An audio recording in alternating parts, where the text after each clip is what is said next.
This is an incident that looks very, very much like pilot suicide. Wow. If you have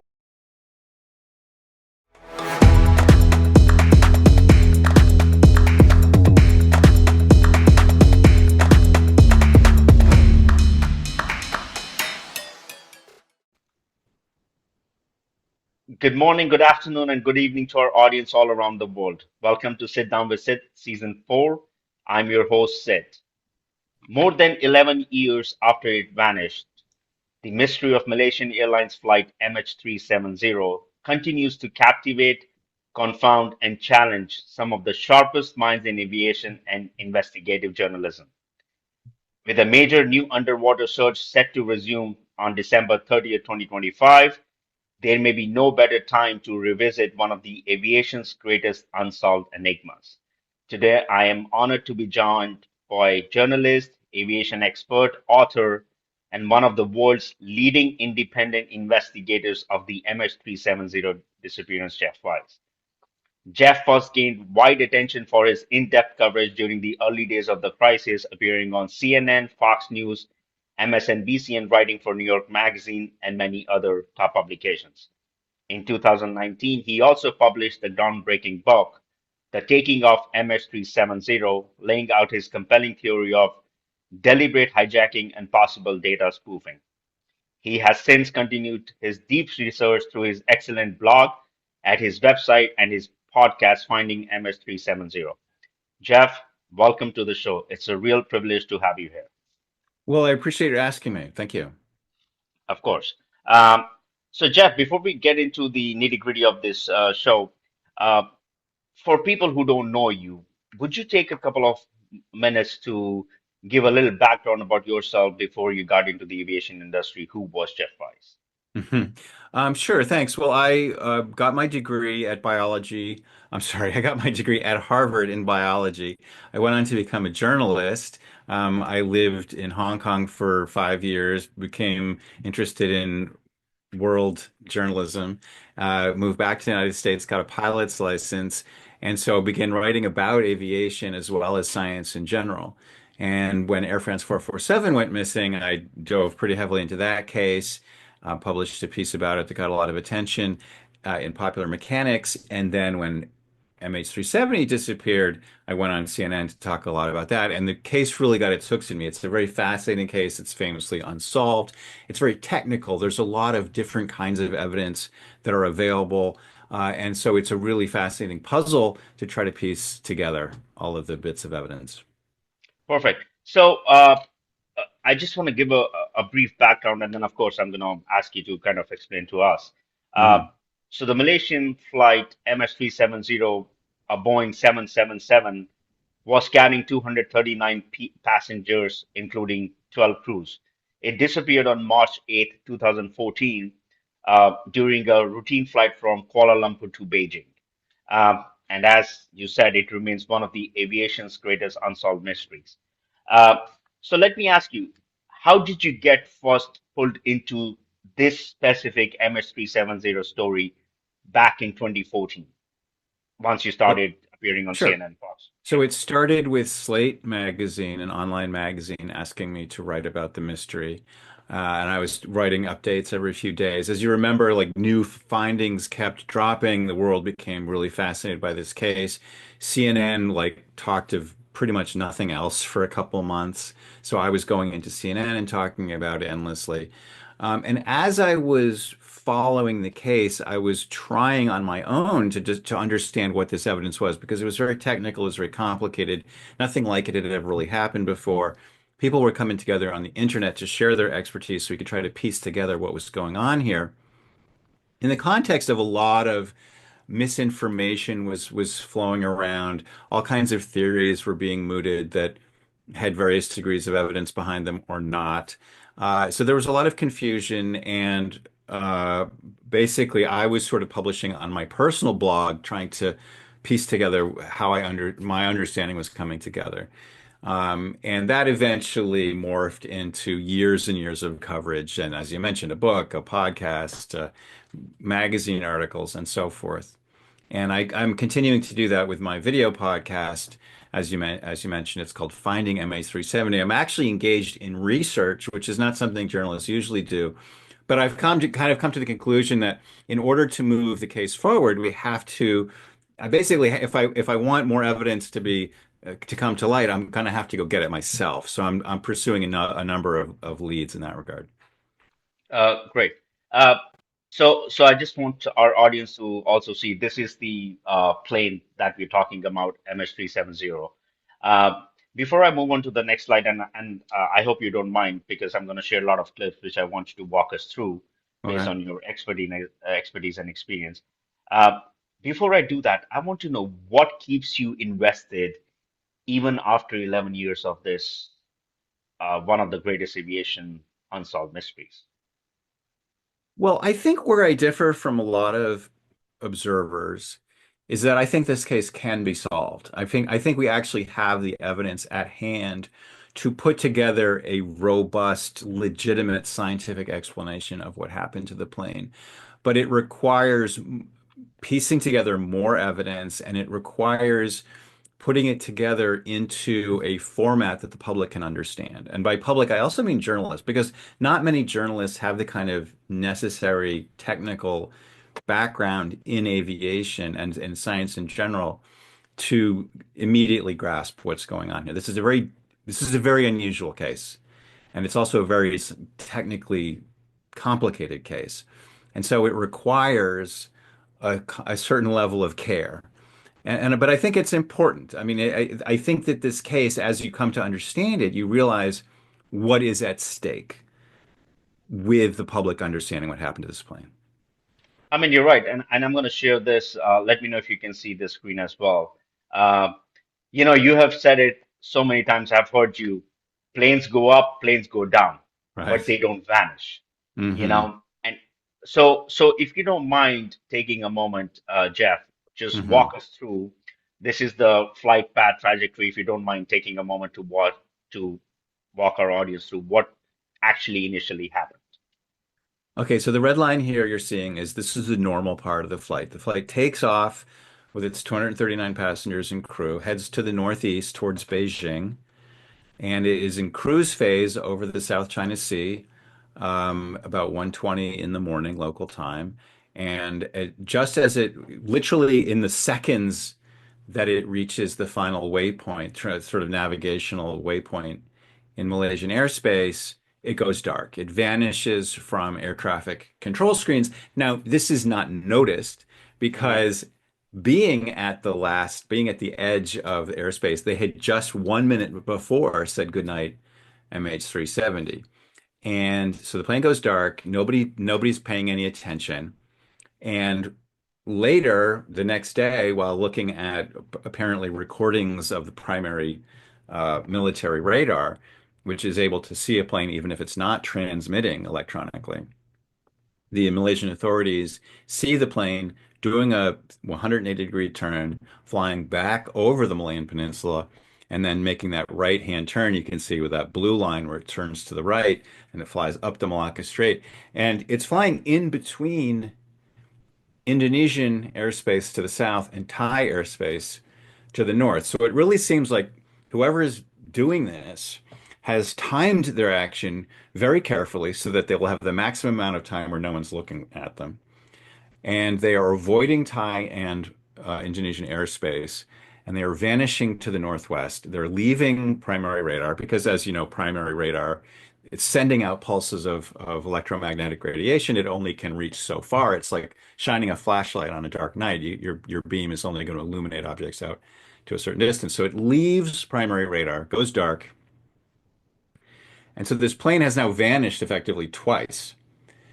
First from the secondary, what's called the secondary radar at the end of that Hmm. red line, and then again at the end of that blue line off of primary radar. So now this thing is dark. It's basically invisible to the world.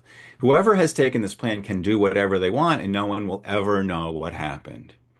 However, another really weird thing happens, which is at this point, a box gets turned on. A box that had been turned off gets turned back on. It's called the satellite data unit, and it starts transmitting signals to a satellite run by the British company Inmarsat, and that is logging information that is sent to the satellite. And so later, now this information is not intended for navigational purposes. It's not supposed to tell you where the plane is. And in fact, if it was working properly, that information would not exist. But because the system is not working, in ways we can get into later if you want, it is actually encoding information that will later allow investigators to determine that the plane had flown south into a remote area of the southern Indian Ocean. And not only that, but it contains enough clues that they can determine mathematically where this plane is on the seabed. You know, presumably it flew to the southern Indian Ocean till it ran out of fuel, and then it crashed. Everybody died. The wreckage sank to the bottom, and all they need to do is now send a ship down there to scan the seabed and find the wreckage, and the mystery will be solved. But that being said, there was a massive multinational search between 2014 and 2017 that was carried, which covered around 120,000 square kilometer, but they could not find anything. So uh, what you're saying is, so in that case, why were they not able to find anything? I know they used Ocean Infinity, which was the vessel, the ship that was used, has been in use for the MH370 debris finding in the seabed. Um, I mean, they've been doing these researches in 2018. They actually did a no find, no fee as well, uh, Hmm. which also came up empty. So, and please confirm me, correct me if this is wrong. It says that there has been no black box also been ever recovered. So pretty much nothing has been recovered. It's just vanished. Right. So just to wind back the dial a little bit, as you say, there was nothing found. As I said, this piece of equipment was turned back on. It started sending these signals. No Hmm. plane had ever been in this electronic configuration before. Signals like this had never been received or analyzed before. But at the time, everyone agreed that these signals had a clear meaning. This plane could only be in the southern Indian Ocean. That's the only way we could explain these signals. Right. So circa early 2015, when these vessels were now scanning the seabed, it was universally acknowledged that these ships would have to, in short order, find the plane's wreckage. However, there is an exception. Not everybody believed that that would be the case, namely me. In early 2015, I basically published a version of my book which said there's actually a reason that you should be aware of why this wreckage might not be found on the seabed. I On was the trying to, southern side, correct? sorry, Because I know in the southern Indian Ocean, because I know in your book, you're kind of pointing out, which we will get into it, it's mostly sure. towards the northern Indian Ocean. I Uh, pointed out that there was a lot that didn't make sense about the narrative, about the hypothesis that search officials were using to explain why the plane went south. It didn't really make sense. First of all, this is why they were looking in the southern Indian Ocean, and this is why to this day they can't imagine that it's anywhere else but there, mhm, which is this. There's only one place that you can control an airplane from. It's the cockpit. All correct. planes can only be controlled from the cockpit. Therefore, since it was only 1 minute after the captain, Zahari Ahmad Shah, said, "Good night, Malaysia, Malaysia 370," to the plane going electronically dark, there was no evidence of anyone breaking into the cockpit. There were no hijack signals sent.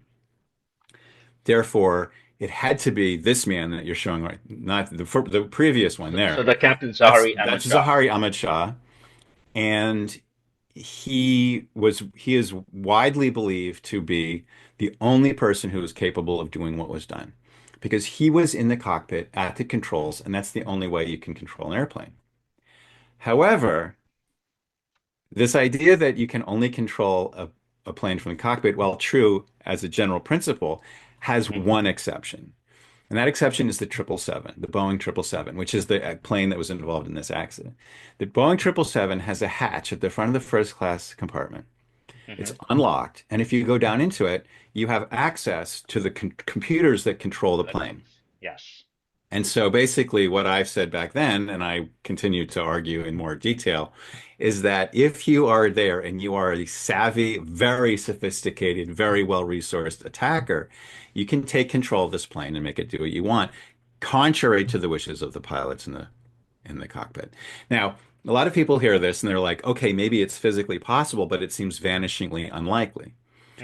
Hmm. And the other thing I pointed out is that not only is it possible to take control of the plane, but it's possible to alter this data. Now, you remember that this box got turned on. No one can really explain why this box got turned on. And frankly, it doesn't make any sense that Zahari Ahmad Shah would turn this box off and back on again. I've talked to a number of 777 pilots in my podcast. I said to them, how would you reboot the SDU? They invariably say, I don't even know what the SDU is, and I certainly don't know how to reboot it. So he wouldn't know how to do it. He wouldn't do it because pilots are trained not to just mess around with pieces of electronics. And finally, it wouldn't serve his purpose. If his purpose was to commit mass murder suicide, messing with this box would only make his life more difficult and more complicated. So I had pointed out back in 2015 to a lot of consternation, frankly, that there's an alter that you might not find this wreckage. And this was seen as a ridiculous idea at the time. Of course, it turned out to be true. The wreckage is not where the electronic data says it should be, and really nobody's come up with a good explanation as to why it hasn't. Wow. So let me ask you now, in order for someone to go in that hatch, Uh-huh. where the business class is, do they have to physically leave the cockpit, either the pilot or the co-pilot or any trained crew member to go and manipulate the electronics that are in that hatch? Well, if you're in the cockpit, you don't need to leave the cockpit. If you're in the cockpit, you already have control of everything. What I'm saying is, if you are a member of the passenger or one of the, say, Right, cabin crew, right. you could go down in there and take control of the plane if you have enough sophistication, and you probably have to have some customized hardware as well. Wow. Uh, I know there has been a lot of theories, and we will get to the pilots. I just wanted to share this, and this is the Sure. co-pilot Farik Abdul Hamid. These were the two members. Yeah. Jeff, would you take a moment? I want to go back to the search area because that's where the thing is. They're searching on the southern side. It's been 11 years, nothing has been found. Uh, there has been some people who feel that the new Ocean Infinity search starting December 30th, they will be able to find, uh, you know, they know the location and so forth. Right. But once again, to be seen. This has been going on for over a decade. So, Hmm. so if you don't mind walking us through, so this is the initial search that we talked about that was carried in 2015 on the No, southern. Oh, this this is is not. not Okay. that. The image that you're showing right here is a map of the aerial search that was Okay. conducted back right in the sort of month after the plane disappeared. Initially, you can see that dark blue area on the southern part. Hmm. That is where the very first place that they searched when they had recovered some of they had recovered the Inmarsat data, but they didn't fully understand it. They looked there, and then they did some mathematical analysis of some other parts of the data, and then they started to look further to the north. And then eventually enough time went by that they figured that if anything, if there's any debris floating on the surface, it's probably dispersed. They had some experience doing this, by the way.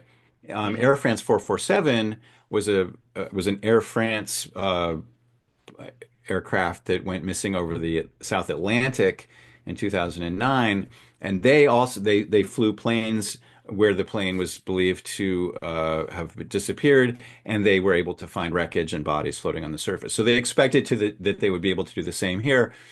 Again, they were not. They didn't find anything floating on the surface, much to their surprise. And so eventually they gave up on searching. They also used surface ships, by the way, but mostly aircraft. They gave up on that and started to search the seabed using ships that were towing side scan sonar, which is a way to kind of generate images of the seabed using sound. Hmm. Okay, we'll come back to this. I want to pinpoint, I want to show our audience your book, The Taking Hmm. of MH370. And we have also shared the description of your website, the link to Amazon, as well as the MH370 podcast, which I will also be sharing in the end. Um, Right. in your book, the taking of MH370, you propose deliberate hijacking with possible Inmarsat data spoofing, leading Yes, to the northern route.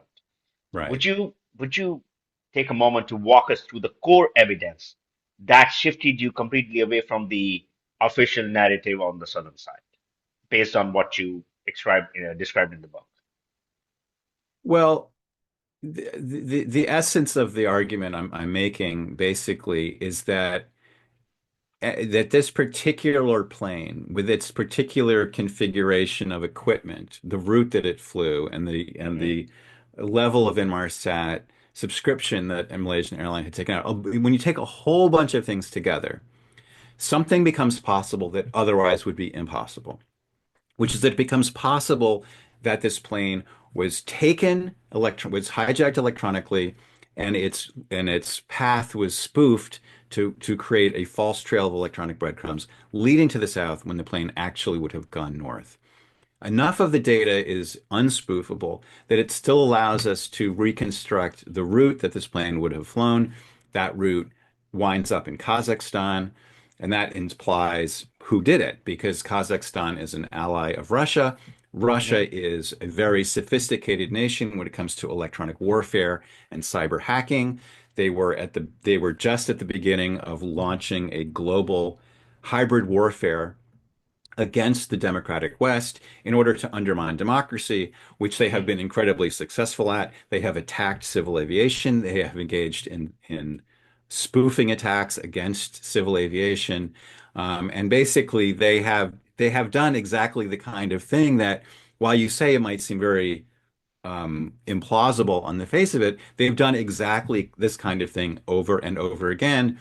And of course, I think it's worth mentioning that 4.5 months after this Malaysian Airlines 777 vanished and presumably was hijacked, another Malaysian airline 777, of which there were only 16 at the beginning of the year, out of the some 20,000 registered civil aircraft in the world, another one was shot down by Russian military intelligence over Ukraine. Yes. And so we have a proposed perpetrator who has a very long and detailed history of malfeasance of just this kind. So even after a decade, do you still stand by your presumption that this plane was hijacked by the Russians, as you just mentioned? I think I think it's important that we choose our words carefully when we're Yes. talking about this. There's a Yes. lot of misinformation out there, and I think and it's not only misinformation, but there's a sort of carelessness about technique. Science is a very powerful tool, but it's a tool that has to be used correctly. And part of science is being aware of all the possible hypotheses, of being aware of all of the evidence that can be used to support or undermine these different hypotheses. And so I'm not trying to, promote my idea.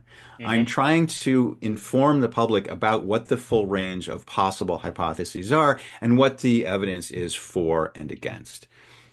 One of the most common misconceptions about MH370 is that there are a huge number of theories that are in play that could explain what happened to this plane. That is not true.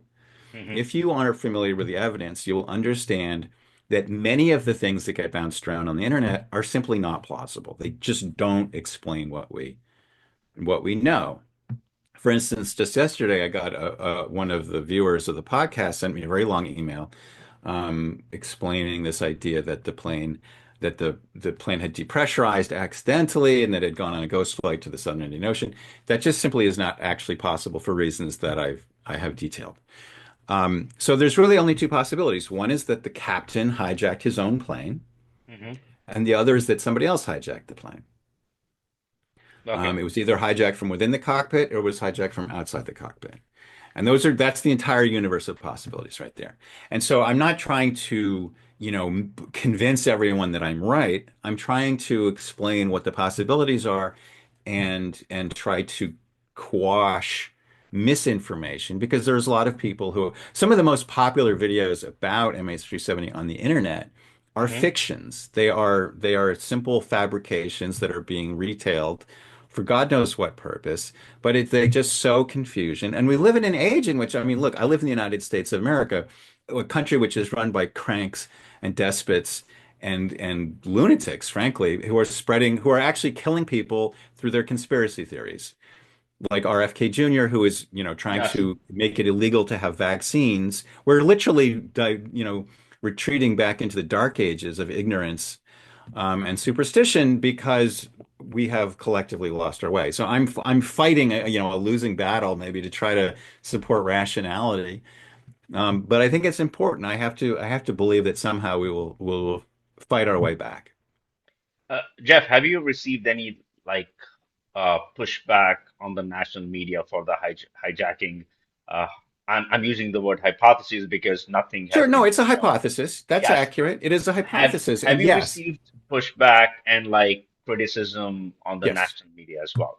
Um, what was some yes. of the major criticism you got, and were you able to dealt with it? Were you able to kind of come out in public and talk to them? Like, how did you take that? Being involved in uh, this for over a decade. I mean, you've spent a lot of time. This is an incident that looks very, very much like pilot suicide. Wow. If you have a sort of surface level knowledge of MH370 and you look at it, it looks completely like pilot suicide. It has all the trappings of pilot suicide. And again, it's well documented that the authorities believe it is pilot suicide. And I think it's easy to infer why they think that's the only possible solution. It is, however, a case in which if you dig a little bit deeper, you'll find all kinds of paradoxes and things that don't make any sense and which become impossible to explain. And so, yes, the story of my involvement of MH370 is a story of me being laughed at. I mean, honestly, it's like, like the sort of scene from the classic horror movies of the mad scientist saying that everyone laughed at me. I mean, an idea that um, people have a really hard time with. It's much easier to just accept this sort of face value story. However, the face value story tells you that the plane is on the southern seabed. Right. So you wind up in a situation where you're baffled, you're flummoxed, you don't know why you're baffled or flummoxed, and Hmm. you sort of cling to your sense of certainty, and you eventually just give up. And this is what happened. The case is now not being officially investigated. The Australians to whom oversight of the case was delegated have essentially said we give up. Hmm. And so if those of us who want to solve the case have had to press on their own. Uh, Jeff, also, I want to bring this up. Richard Godfrey, who is the other leading voice online on this, he Right, apparently is convinced that his WSPR, which is the weak signal propagation reporter technology, right. will be able to find the plane this time. He is super confident. I just want to, being an expert in this, having invested so much time, do you agree with that? I mean, do you want to take a moment to explain our audience if what that technology is or something? Right. So I think it's important to understand who Richard Godfrey is. He is a person who spent his career in banking IT, basically working back-end computer systems for banks, working in Europe. And then after he retired, this MH370 happened, and he kind of glommed onto this group of people called the Independent Group that I was also part of for a while. And he has kind of invented a persona for himself as Hmm. someone who is supposedly spent his career in as an aeronautical engineer in Hmm. aviation. This is a complete fabrication. It is a lie. He is a hoaxer, right? So he presents himself as an expert, and he has had remarkable success in getting organizations like the BBC and the Australian Transport Safety Board to accept this fictional version. And then he's used that platform that he's created for himself to retail these fictional ideas as if they're real. So WSPR is this claim that you can use ham radio signals through a lot of hand waving and sort of made up physics. Hmm. It's very complicated, but it's deliberately complicated. Its intention is to be so convoluted and obscure that everyone just gives up trying to figure it out. He says that he can pinpoint where this plane went. It involves a wiggle waggle path that is really absurd. He's predicted numerous different endpoints, but he's had a lot of success in convincing people that he's a real thing. I mean, actually, when the search restarted, the BBC or it was the Times of London. Some British outlet reached out to me and said, "Oh, we want to have you on our podcast, and we're going to have you and Richard Godfrey." And I told them that Richard Godfrey was a fraud, and they canceled both of us Oh, because it's wow. hard. Like the average person who comes at this cold. I mean, here's one guy saying the other guy's fraud. The other guy says the other guy's a fraud. Maybe they're both frauds. Who knows? I mean, how are you to gauge whether I'm really talking about what I'm talking about? Um, But both and of you it's have it's completely fundamental, different. huh? I'm sorry. I'm saying, but both of you have completely different views and like different thinking and analogy of what happened. So I find it very baffling that like BBC had to cancel this and like these claims and all that stuff. Because once again, you are going on the hijacking route based on your experience and the possibilities. He's going on the WSRP route. You know, that's his only route from what I have read so far. And I don't remember seeing his name too much in the United States. I remember seeing you on Okay. CNN. I remember watching you. I Yeah, don't he remember having him on the CNN or watching him on the CNN. So I'm just trying for audience to also understand because once again, being in aviation, these are very technical words. For sure, people like us who are not in the industry, our goal is to understand what you're saying in the simplest manner so we can sure. actually relate things. That's why I'm bringing this up, you know. So please Yeah. carry on. I'm sorry to No, interrupt you. it is a major problem. Listen, we live in a world of almost unbelievable complexity. When you look at a plane like a 777, which is by no means a state-of-the-art plane, it was designed and built in the 90s. Um, this, even that, consists of hundreds of really complicated computerized systems that are tied together by these networks. And how can the average person, even me, I mean, I'm just a layman who's, spent a lot of time researching it. I talk to experts. And this is Hmm. what the way I try to distinguish myself from Richard Godfrey is by going to experts, by talking to pilots, by talking to engineers, by talking to people who specialize in cybersecurity. In the case of marine biology, I talk to a lot of marine biologists. I need to ground my work in the expertise of people who study this stuff for a living. Hmm. Godfrey does not do that. He just makes stuff up. He might claim that he's been working with certain people. It's just his say so. And also, like, how can I get the public to understand that what I'm talking about is real? And so one of the things I'm working on now is gathering data and then publishing in a peer-reviewed journal, which is something that I hope to accomplish in 2026. We'll see. It's ongoing. For now, I'm just trying to sort of lay out the information, um, and hope that, people like it's part of science is laying out information that everyone can access. Okay. And so I use a lot of publicly available data. I Hmm. talk to people who are public figures, and then so hopefully people can check. And again, if you wonder, well, uh, Jeff Wise says that Richard Godfrey is not an aeronautical engineer. I mean, you can go to my episodes about it, and you can look at the evidence that I cite. If there, so Godfrey says that he worked for NASA. Hmm. Ask NASA. What project was he working on? What was his role? What was his title there? Who did he work with? All of these things should be discoverable. We don't have to, it's not just he said, she said. Hmm. This stuff should be checkable. What's frustrating to me is that the BBC and the ATSB aren't checking. They're just accepting. And that's why we're so surrounded by That is misinformation. mind-boggling for such big outlets to just, if that's the case. I mean, I find it very mind-bending, like for media publications like us. I would invite you, as you yourself are here in the journalism space, um, check it out. Make inquiries yourself, or I would invite your readers. Look, call NASA, call all of the different people that Godfrey says he's worked for. Ask them to tell you when and where he worked, and you will get nothing. You will find nothing. And so again, it's like we can dig ourselves out of this epistemological hole that we find ourselves on. It's a question of just getting back to facts. Hmm. Uh, uh, Thanks, Jeff. I want to share the screen. I want to talk about once again. This is also in your book.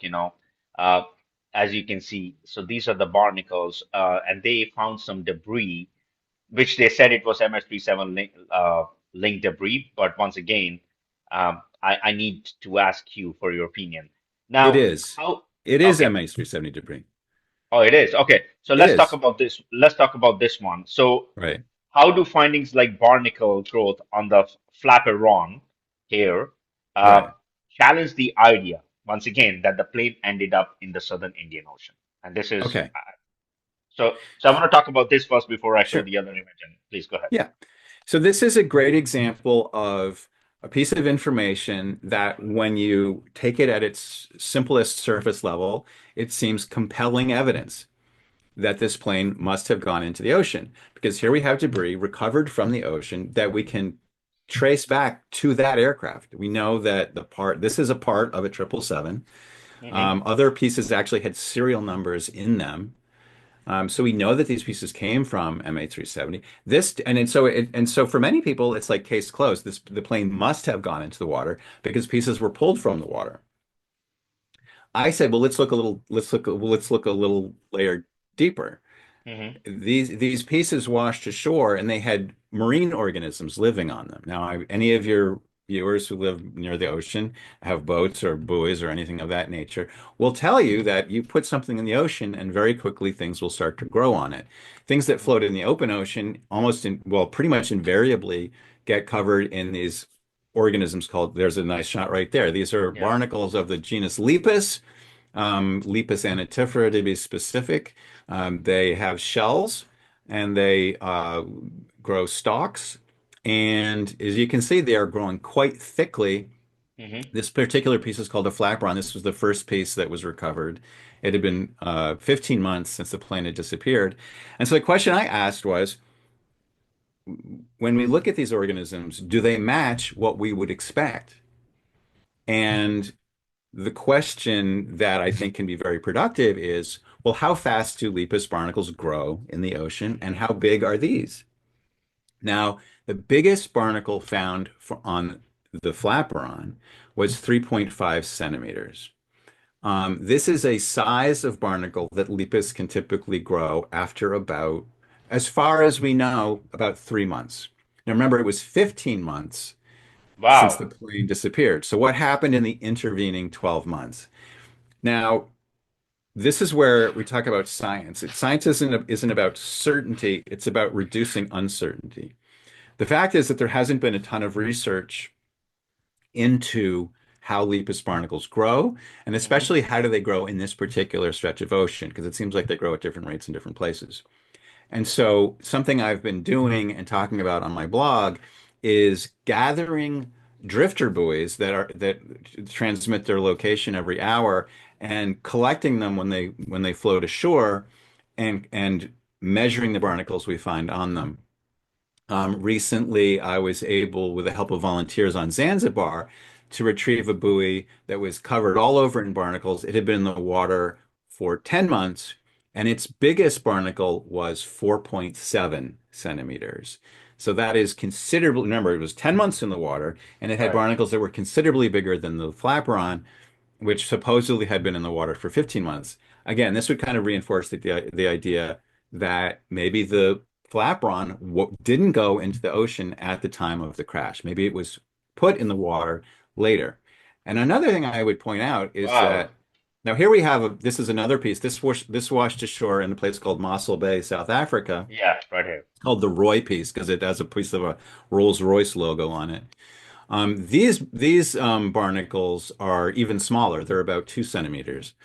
And so the question, and even though it was in the water longer than the Flaperon, so the question, a really interesting fact to know is that not a single piece of the few dozen pieces of debris that have been collected from MH370, not a single one has Which one marine is? organisms of a correct age.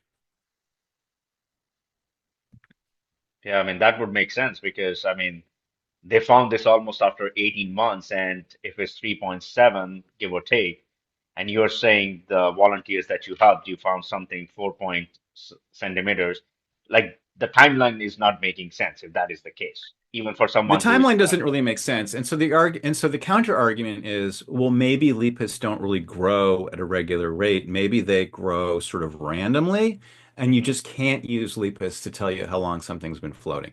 So to address that concern, I'm collecting more drifter buoys. And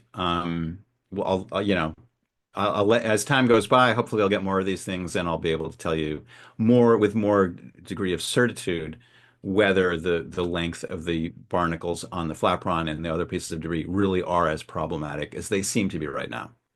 So, Jeff, you're fully convinced that this is the debris of MS370 that we are looking at. So there's been something like two or three dozen pieces collected.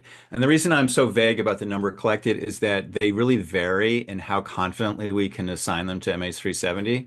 The flaperon, the first piece that came ashore, as I mentioned, it had um, Something like codes, like serial codes inside that. it Okay.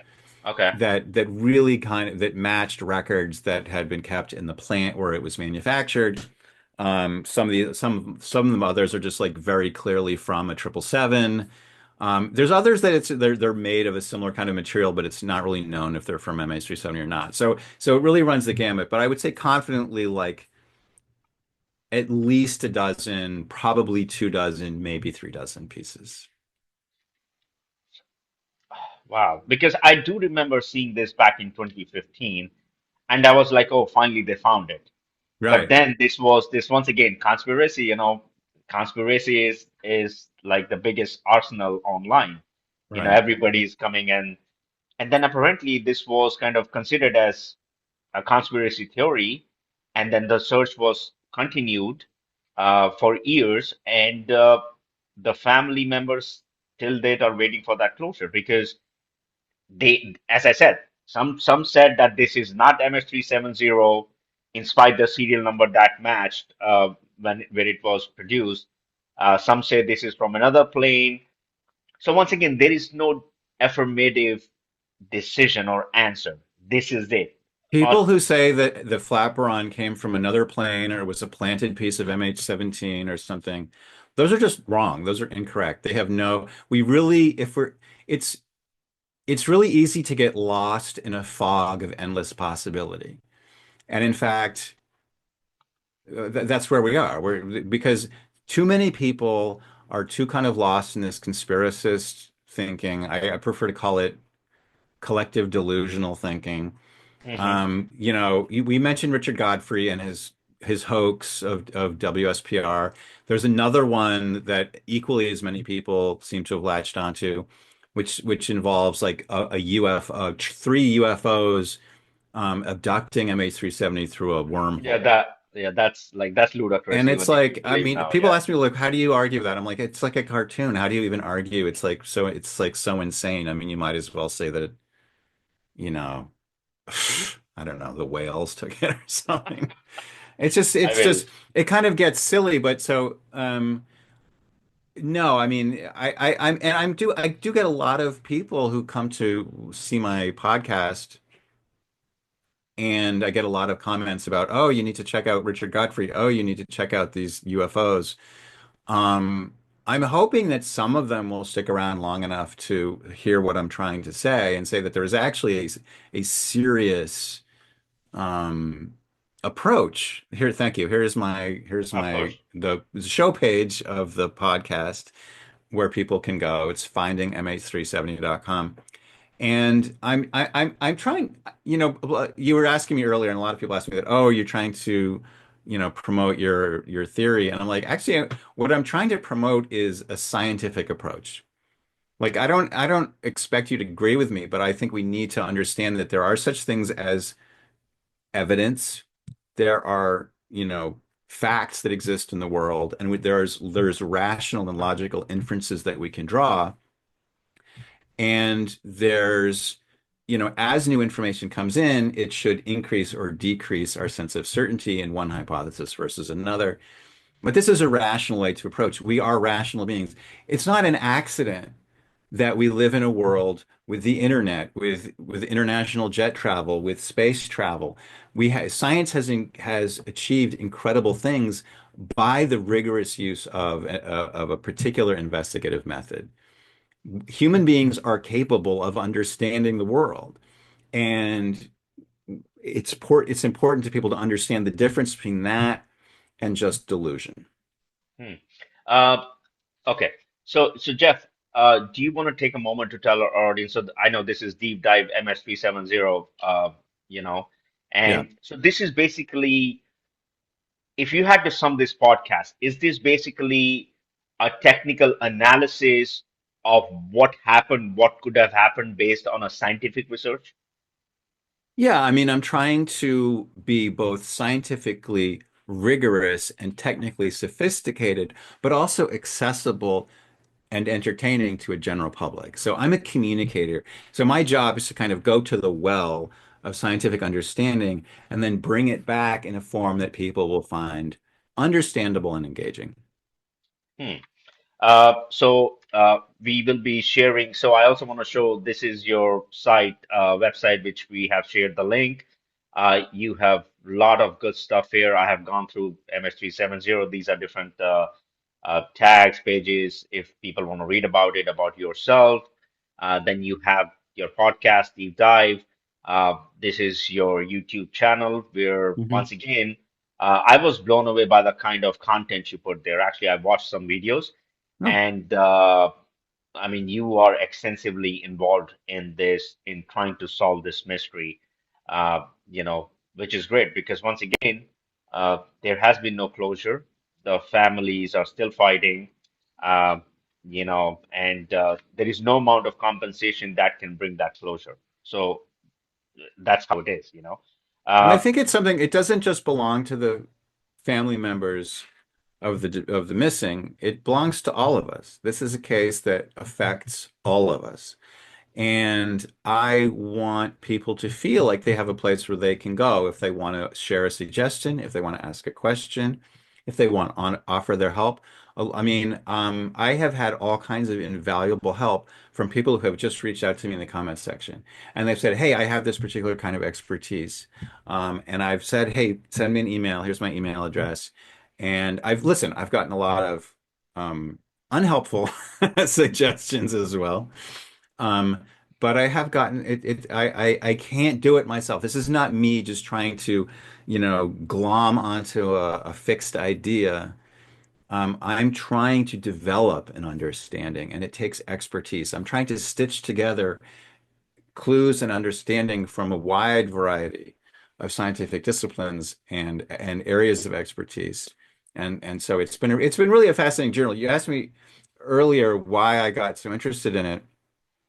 And it's just so rich. It involves scientific understanding that ranges from satellites, even general relativity, all the way down to tiny marine organisms that settle on pieces of floating debris, and so much else as well. And so it's fascinating because it's so rich. And I think it's a puzzle that can be solved. It's not an unsolvable mystery. I think a lot of people throw up their hands in despair at how they just can't make sense of it. And I think if they just open up their imagination a little bit, it actually makes a lot of sense. hmm. Um, so Jeff, then let me ask you now, have you ever spoken to any other pilots who have flown a similar Boeing and discussed the theory of hijacking, or like if it was a deliberate act? I'm Yeah, just trying to understand.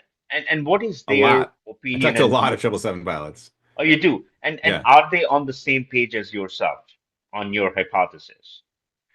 Um, well. what I'm hearing, what the expertise that I seek from, I would just sort of parenthetically, I would say that there's a lot of people who have become prominent in the sort of MH370 world because they are 777 pilots, and they say, "Hey, I'm a 777 pilot, therefore I have a unusual degree of understanding, so that my theory carries more weight." And they tend to like glom onto one idea and promote that idea, even in the absence of evidence.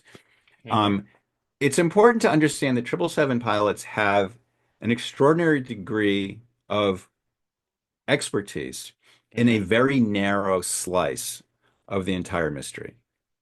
So 777 pilots don't know how Hmm. a satellite communication system works. That's not part of their job, and they're really not encouraged to tamper with it or anything like that.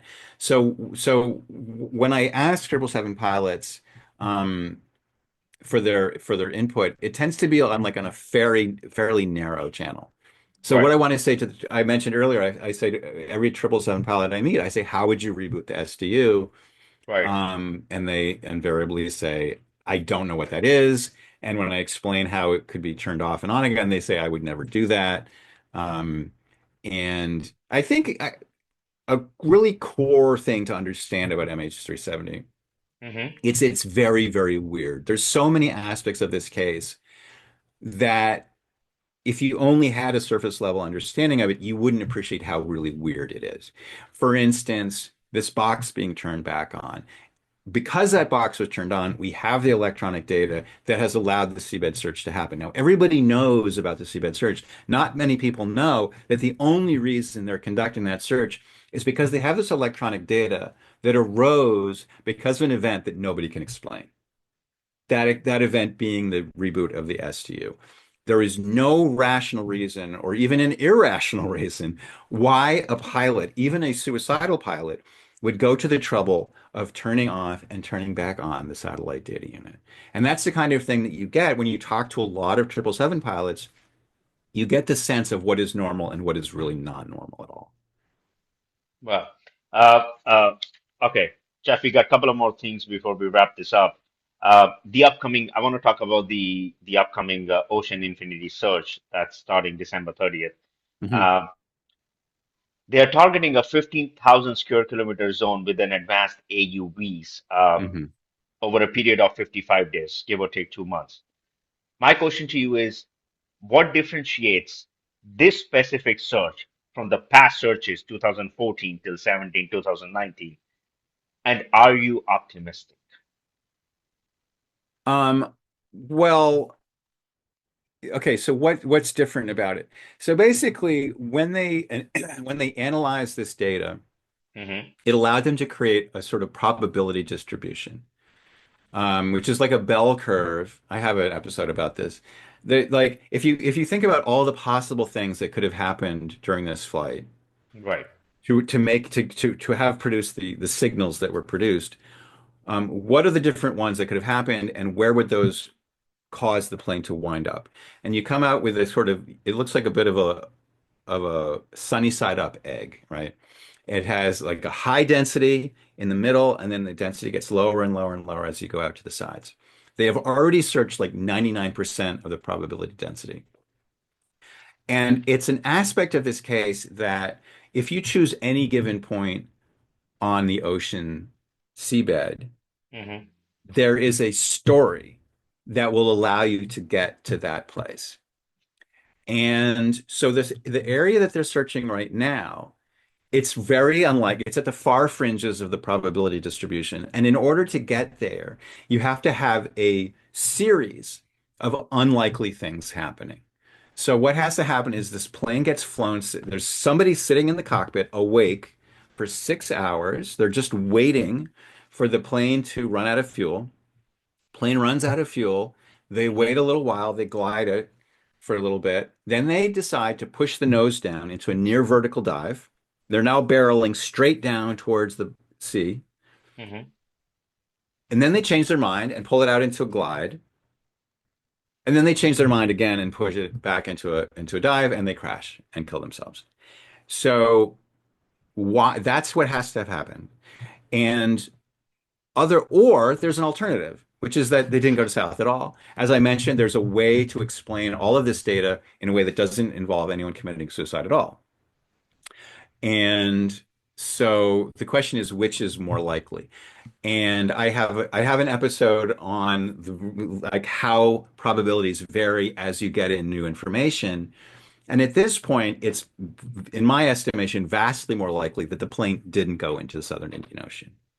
It's great you brought that up because that was my follow-up question is if nothing is found, then that would challenge the Southern crash theory. And probably they might have to look at supporting alternatives like yourself. You said data spoofing on Northern Path.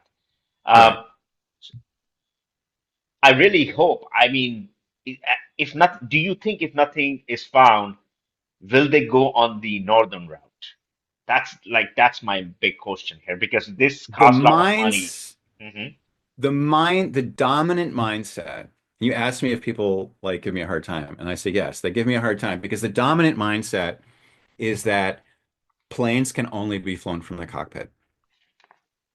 And if you believe with 100% of your being Hmm. that planes can only be flown from the cockpit, then the plane has to be in the Southern Ocean.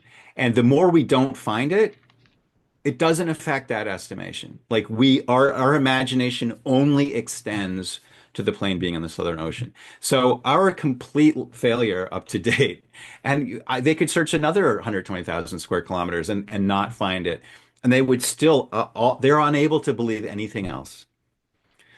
But if you even have one grain of doubt that the plane is in the Southern Indian Ocean, then the more you don't find it, the bigger and bigger and bigger that grain of doubt gets. I totally agree. And and so at this point, that grain of doubt is actually really huge, and is the argument I'm trying to make. But to your point, the question was, will the failure of this 15,000 square kilometer search convince people that it went north instead of south? I don't think it will. I don't think that Oh, they have room in their imagination for that. So the work that I'm going to be doing in 2026 is to try to explain in a way that people will find hard to ignore that actually this grain of doubt exists. It's real. It's different. It's weird. You're going to kind of have to expand your imagination a little bit, but it's not that weird. And it actually predicts things that have already happened. So we'll see. I mean, it's hard to, there's this idea of the Overton window, which is the kind of the universe of conceivable things. I think when MH370 disappeared, what happened was a chain of events that was inconceivable to the average person. But inconceivable things happen all the time. yeah. I want to share this one more time. I'm trying to understand. Okay. Apparently, correct me if I'm wrong. At this point, the last words from the captain, good night, Malaysian, the transponder was shut off, correct? So 1 minute after those words were spoken, they're at the end of that red line in this Okay, so chart. it was shut off. Now, you're saying it probably came back around here where they made a right, Georgetown, give or take. I'm just Made understanding. a right at Penang, correct? And that's where it turned on again, correct? Because No, that's why they were. So at this no. trajectory, where was it turned on again? And then what happened after here? Why there is nothing? No path. So the blue line is the track that was seen on primary radar only. Okay. And when they got there to the end of the Strait of Malacca, they reached the end of Malaysia's radar coverage and they were invisible. And then 3 minutes after that point, this box mysteriously gets turned back on, the satellite data unit, a box that does not have an on-off switch. It requires specific technical understanding to know how to do. And only because that box gets turned on do we have these mysterious signals that later lead investigators to search the southern seabed unsuccessfully. Wow. It just blows my mind away. I mean, if that does not have an on and off switch system, how is that happening? I mean, it's wow. I mean, So this to me is the crucial piece of evidence in the entire case. And I've been trying to sort of bang this drum for 12 years to say this event, this crucial event, is not explicable given the mainstream hypothesis. yeah, because if it does not exist, if it's not possible, how did it happen? I mean, what is there to explain? So, I actually did not know this, so now I know. Hmm. Like, I'm like completely blown away. Like, I can't even put this together because once again, I'm not an aviation expert or I don't understand. But as someone who has common sense, it's just not making sense to me, you know? Yeah. Yeah. You don't So have to be an expert. You just have to have the facts that are available and can be, verified. And so talk to, 777 pilots, ask them how they would do it, talk to aeronautical engineers, talk to people who have built these systems. So I'm in the process right now of tying together a lot of expertise at a high technical level. But these are people whose names are attached to, jobs in academia. They are verifiable humans. It's not just me making a claim. I think one of the biggest things here is to convince the Malaysian officials who are authorizing this search. People, yes, people like us, listeners like us, we will believe you. Some might not believe you, but it's for them to believe just this alternative hypothesis that it has probably gone the northern route. Because The if they are Australia, convinced, you know, Malaysian officials or Australian officials, or, well, I've sort of given up on the US, frankly, at this point. But I mean, one of the big disappointments for me has been the attitude of Australian officials and Australian journalists, especially. Australian journalists have just been very dismissive. They just kind of, yeah, they find it laughable that somebody would question the pilot suicide theory.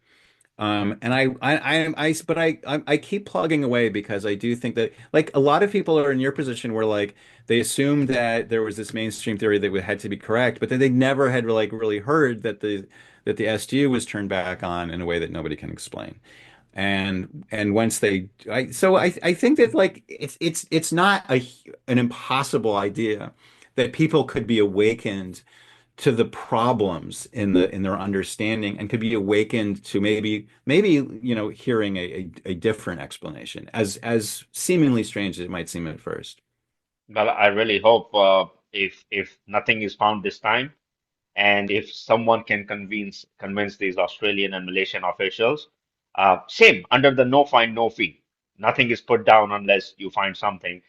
Last two questions before we wrap Sure. this up. Uh, what does renewed search on persistence mean for families who are seeking closure, especially amid the recent the compensation developments surrounding MS370? Yeah, there was just recently an announcement that a Chinese court had awarded several million dollars to family members. Look, there are hundreds of people whose loved ones are gone. And each of them is an individual. Each of them is struggling along with the rest of us to try to kind of form some kind of understanding of what is a very deeply weird and misunderstood case. They all do it their own ways. Some people cling to hope. Some people have long since moved on. Some are just filled with a sense of anger, confusion, a sense that the officials have let them down. How are they going to react? Each one will react in their own way. I don't think I mean, we've been through so many iterations of the search, the hopes being raised, the hopes being dashed. Will it continue? I mean, but what I'm hearing again and again is this idea that, like, it must be on the seabed. The more we search, the closer we will get to eventually finding it.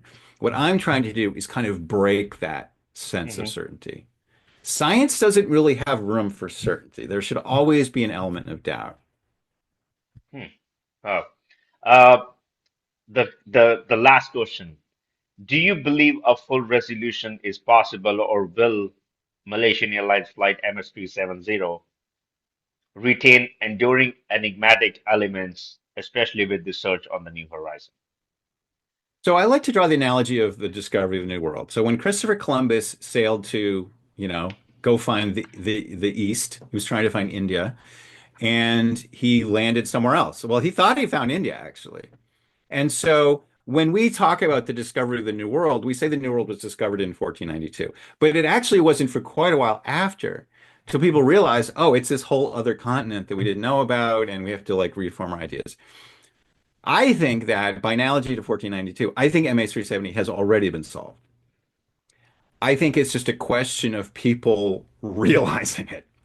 There's another story. People think that Columbus is in India, and it's not, but it's going to take some convincing to get there. It's a question of more and more evidence, and the evidence can be collected. I think one of the other major misunderstandings about this case is that there's nothing we can do. We're helpless. We're just shrouded in fog, and we're lost. We're not lost. This case has a lot of evidence. It's technical and it's hard to understand, but we can work through it and we can get a really clear picture of what happened in this case. And I invite any of your readers or listeners who wants to come with me on this journey to to join me. And again, if you have questions or comments or suggestions or information, write to me, put it in the comment section. Science is a collective effort. Science isn't something that one person does. And so I invite everyone to come along, have a sense of possibility, have a sense of optimism, and yeah, we will solve this together. I have no doubt, actually. And what is the best place for people to? I'm sure people will have a lot of questions after watching this. Is it the MHDeepDive370.com the best resource to contact you or to see the kind of content you're putting out? Or Yeah, is it the YouTube channel or is it both? Because we are putting everything in the description so yeah, people have options. Uh, right. So I have comments on the show page, which is findingmh370.com. mhm. You can also, if you go to the Jeff Wise YouTube channel, I have all the videos there, and you can comment on the videos. And I try to answer them as best I can. Sometimes I get overwhelmed, but I'm pretty good about it. Um, and yeah, that's where you'll find me. And again, it's a collective effort, so come chip in. Wow. Jeff, I want to thank you so much. This was, for me, an eye-opener. I have a lot of things that I have to kind of, you know, think about here, see what you're saying and all that stuff. Uh, but once again, I want to thank you so much for taking the time, for accepting our invite, and being a guest on our show, I mean. And we all are optimistic about the finding of this plane, so families can see closure. That's wonderful. That's wonderful. Well, thank you, Sid. I appreciate the opportunity to share this with you. Thank you so much. Have a wonderful day. Thank you. You take care. You too. Thanks. Bye bye. Bye bye.